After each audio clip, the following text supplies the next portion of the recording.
What's up everyone and welcome back to the MMA Buzz. Kamaru Usman spoke about the potential fight against Islam Makhachev, calling him a genuinely scary matchup. Usman explained that Islam presents such a threat because he has virtually no weaknesses in his game. He emphasized that he wasn't exaggerating or giving unnecessary praise, but simply acknowledging the reality. Islam is one of the most complete fighters he has ever analyzed. Usman said that when he studies Makhachev, he doesn't see any clear holes, something that naturally raises his heartbeat and triggers a deeper competitive fire inside him. According to Usman, those feelings often bring out the most spectacular performances from him. He recalled the last time he felt this level of intensity and danger, his first fight against Colby Covington. Back then, he faced a man who could wrestle at his level, grapple just as well, and strike effectively enough to pose real problems. Facing such a balanced opponent forced him to rise to the moment, and he believes a matchup with Islam would create that same energy. Usman explained that when you stand across from someone who is good in every area, wrestling, grappling, striking, overall fight eye-to-eye, you must dig deep to figure out how to win. That is where a fighter's spirit truly awakens, where the desire to fight it out at the highest level takes over. He concluded by saying that if the discussion is about the most competitive fight available right now, then Islam Makhachev is undoubtedly at the top of the list. After witnessing what Islam accomplished last night, Usman reiterated that he is great, truly great, and nothing can be taken away from him. Before moving on to the next news, we have a quick request for you. We're always working to improve our content and truly value your support. If you could take a moment to leave a like on this video, subscribe to the channel, and hit the bell icon, it would mean a lot to us. That way, you'll never miss an update. Move on to another news. Chael Sonnen and Anthony Smith were openly critical of Jack Della Maddalena's performance against Islam Makhachev. Speaking on ESPN, Sonnen expressed surprise and disappointment, saying he felt Jack significantly underperformed. He noted that 10 minutes into the fight, Jack had not thrown a single punch. By the 20-minute mark, he had attempted only 31 total strikes, with just 20 landing, most of them to the body. Sonnen explained that he kept waiting for Jack to engage or adjust, but the fight became repetitive and predictable, with Islam securing the same positions over and over again. While Sonnen said he appreciates a solid double-leg takedown, he pointed out that these were techniques he learned in his first few minutes of wrestling practice, implying Jack did little to counter or evolve during the bout. Anthony Smith added to the criticism, saying he was disappointed not just with Jack's limited output, but also with his inability to get back to his feet. According to Smith, Jack didn't force Islam to work harder or change gears. Instead, he allowed him to control the fight with minimal resistance. Smith noted that although Jack briefly chased a few submission attempts, none of them required Islam to expend serious effort. Smith also emphasized that Jack is at his best when he throws combinations, switches stances mid-attack, and targets the body with fluid movement. Yet during this fight, none of those elements appeared. Jack never established rhythm on the feet, never applied pressure, and never pushed Islam into deeper waters. He didn't make Islam go into second gear, Smith said. So why would Islam change anything when Jack wasn't forcing him to? Move on to another news. After her victory over Ji-yeon Kim, Valentina Shevchenko addressed the possibility of moving up to bantamweight to challenge Kayla Harrison for the title. When asked about Kayla's previous comments where she expressed interest in fighting Valentina at 135 pounds, Shevchenko acknowledged that it is indeed one of the options she is considering. However, she made it clear that her immediate focus is on recovering from lingering injuries she has been carrying through multiple training camps. Valentina explained that once she has taken about a week to rest, she plans to sit down with her team and coach to decide the next step in her career. She emphasized that flyweight still has strong contenders waiting for their opportunity, including fighters like Erin Blanchfield and Natalia Silva. At the same time, the bantamweight division now presents significant challenges of its own, with both Amanda Nunes and Kayla Harrison as potential opponents. Shevchenko admitted that fans would likely be most excited about a trilogy fight with Amanda Nunes, calling it unfinished business. However, she noted that Amanda's status remains uncertain, whether she is fully returning, what shape she will be in, and how committed she is to competing again. On the other hand, a fight with Kayla Harrison is also a strong possibility and would be another major test. Interestingly, Amanda Nunes has shown renewed interest in facing Valentina for a third time. The two fought first in 2016, where Amanda won by unanimous decision, and again in 2017, when she edged out a split decision victory. On Instagram, Nunes hinted at her intentions by writing, "Move on to another news." Jack Della Maddalena's coach, Ben Vickers, released a heartfelt statement following JD Meme's loss to Islam Makhachev. Vickers expressed deep pride in Jack and the entire team, saying he had never been more proud of them than he was after this fight. He acknowledged the disappointment of not getting the result they hoped for, but emphasized that they took a bold chance and dared to dream big. The loss, he said, hurts like hell, but he reminded everyone that the sport does not define them. It is simply something they love doing. Vickers went on to thank the supporters who have stood by Jack and the team not only in recent weeks, but throughout the many years of their journey. He said that the outpouring of love and encouragement means the world to them. He expressed his admiration for Jack, for the team, and for their gym, Scrappy MMA, as well as for the community that surrounds them.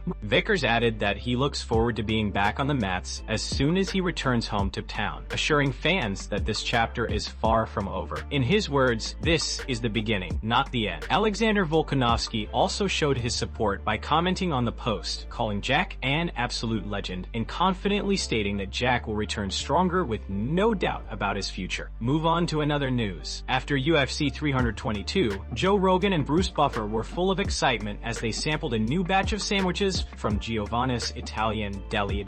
The enthusiasm was clear as the deli staff prepared two massive sandwiches for Rogan, the famous Bronx Godfather and the signature Joe Rogan sandwich. As the sandwiches were unveiled, Rogan and Buffer admired their size and craftsmanship, marveling at the layers of ingredients packed inside. Rogan held up the Bronx Godfather with genuine admiration, calling Giovanni's in White Plains, New York, one of the reasons he loves coming to the city. The sandwich was so large it required a knife, and Rogan repeatedly pointed out how impressive it looked. The deli had also created a new signature sandwich named after Rogan, something he had never seen before, and he reacted with pure excitement as they presented it. Buffer praised Giovanni's as well, emphasizing that everything is made fresh daily. Rogan echoed the sentiment, saying he dreams about these sandwiches and even sends videos of them to friends. As they explored the contents of the Joe Rogan sandwich, they identified ingredients like eggplant, chicken cutlets, mozzarella, and sun-dried peppers. Rogan's reaction captured the moment perfectly. Wide-eyed amazement and appreciation for the deli's craftsmanship, repeatedly expressing disbelief at how good the sandwiches look. Move on to another news. Paddy Pimblett had high praise for Islam Makhachev following UFC 322, calling him the pound-for-pound #1 and describing his performance as unbelievable. Paddy said he believes Islam is now firmly cementing himself as one of the greatest fighters of all time. He also addressed the ongoing conversation about Islam's next opponent and whether Ilia Topuria will move up to challenge him. Pimblett explained that Ilia has expressed interest in fighting Islam, but with the White House event not taking place until July, Islam may defend his title before then.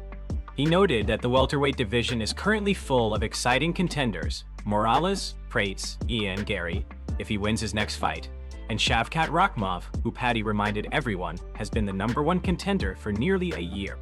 He said the welterweight division may soon be even more exciting than lightweight, which he considers the most competitive division of the past decade.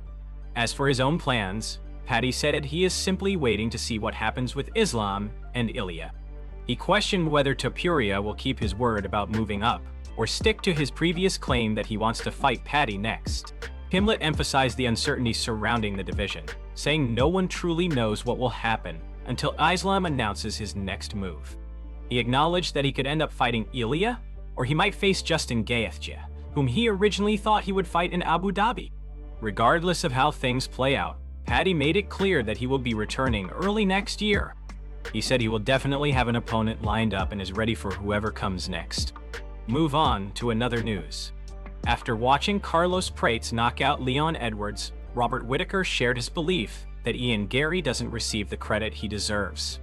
Whittaker pointed out that Garry actually defeated Prates earlier this year by unanimous decision, and he feels that accomplishment alone should elevate the respect fans and analysts show Garry. Whittaker went on to highlight Garry's resume, calling it more impressive than many people acknowledge. While Belal Muhammad has fought extremely tough competition, Whittaker argued that Garry has also taken on, and beaten, some of the most dangerous rising contenders in the division. He specifically mentioned Garry's win over Shavkat Rakhmonov, one of the most feared prospects in the UFC, and his victory against Prates, who has now proven his power and skill on a big stage. Whittaker also mentioned Garry's fight against MVP, Michael Venom Page, describing MVP as a uniquely difficult and frustrating opponent, someone whose style makes him a nightmare to prepare for. Whittaker emphasized that just facing fighters like Shavkat, Prates, and MVP is a challenge in itself, let alone beating them. According to him, those wins alone demonstrate that Garry deserves far more acknowledgement than he currently receives. He stressed that credit should be given where it's due, and in his view, Ian Garry has put together a strong, legitimate run to reach the position he holds today. Move on to another news. Daniel Cormier had strong praise for Bo Nickal following his knockout victory over Rodolfo Vieira. According to DC, Nickal delivered one of the nastiest head kick knockouts he has ever seen, and it was exactly the kind of performance the young fighter needed after suffering the first loss of his career. Cormier noted that many people were quick to dismiss Nickal after that setback, but his win proved that writing him off was a mistake. Cormier highlighted how well Nickal set up the knockout, calling the sequence clean, technical, and perfectly executed. He credited the work Nickal and his coaches are doing at American Top Team, saying the progress is clear each time he steps into the cage. DC emphasized that Nickal is still developing, still learning, and continues to show improvement in every fight. Cormier went on to say that despite the early doubts from critics, Nickal still looks like one of the top American-born prospects with the potential to become a future UFC world champion. His ability to bounce back from adversity, combined with his elite wrestling pedigree and growing striking skill set, makes him a fighter Cormier believes fans should continue to watch closely. Overall, DC's reaction underscored one message: Bo Nickal is evolving fast, proving his critics wrong, and still very much on the path toward championship potential. Move on to another news. Dana White has issued a clear warning to Jake Paul ahead of Paul's newly announced boxing match against former heavyweight world champion Anthony Joshua. The bout, now officially scheduled, comes after Paul's originally planned fight with Gervonta Davis was canceled due to Davis facing legal complications. Jake Paul will now step into a fully sanctioned professional heavyweight contest against one of the division's most dangerous punchers. The fight is set for 8 3-minute rounds, with both men wearing 10-ounce gloves. Anthony Joshua will be required to weigh in at 245 pounds or under, adding another layer of structure to the matchup. When asked for his reaction to the news, Dana White did not hold back. At first, he didn't even seem aware of the finalized December 19th date in Miami. However, once the fight was confirmed to him, his response was immediate and brutally honest. White called the matchup a bad idea, emphasizing the enormous gap in skill, experience, and power between Jake Paul and a seasoned elite-level heavyweight like Joshua. Despite his warning, he acknowledged the massive attention the fight will generate. According to Dana, this is exactly the type of event that will draw huge numbers, simply because fans want to see what happens when a YouTuber-turned-boxer challenges a real established world champion. He admitted he would personally watch it just like everyone else, because the appeal is undeniable. In his view, this is the moment many people have been waiting for, a true test that will reveal how far Jake Paul can really go in the professional boxing world. Dana's tone made one thing clear. While the fight is intriguing, he believes Jake Paul may be stepping into the most dangerous challenge of his career. Move on to another news. Chunko, also known as John Pork, explained his actions against Dillon Danis at UFC 322, addressing the buildup that led to the confrontation. In the lead-up to the event, Danis had repeatedly taken shots at Islam Makhachev on social media, which Chunko viewed as crossing a line.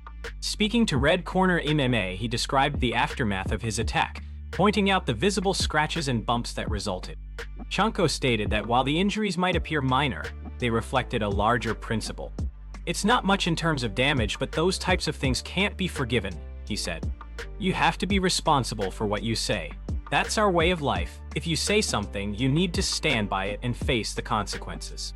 He contrasted his perspective with what he sees in Danis' environment, noting a cultural difference in accountability. Over there, people feel they can say anything, insult someone's family, and it has no consequences. For us, every word carries weight, and you must be accountable for it, Chunko explained. Ultimately, Chunko framed his actions as a matter of principle and respect, emphasizing that words have meaning and that actions must align with responsibility. He suggested that his response was not just personal but reflective of a broader code of conduct he follows. Through this explanation, Chunko highlighted the importance of accountability, cultural differences in respect, and the reasoning behind his response to Dillon Danis' provocations, presenting it as a matter of principle rather than mere retaliation.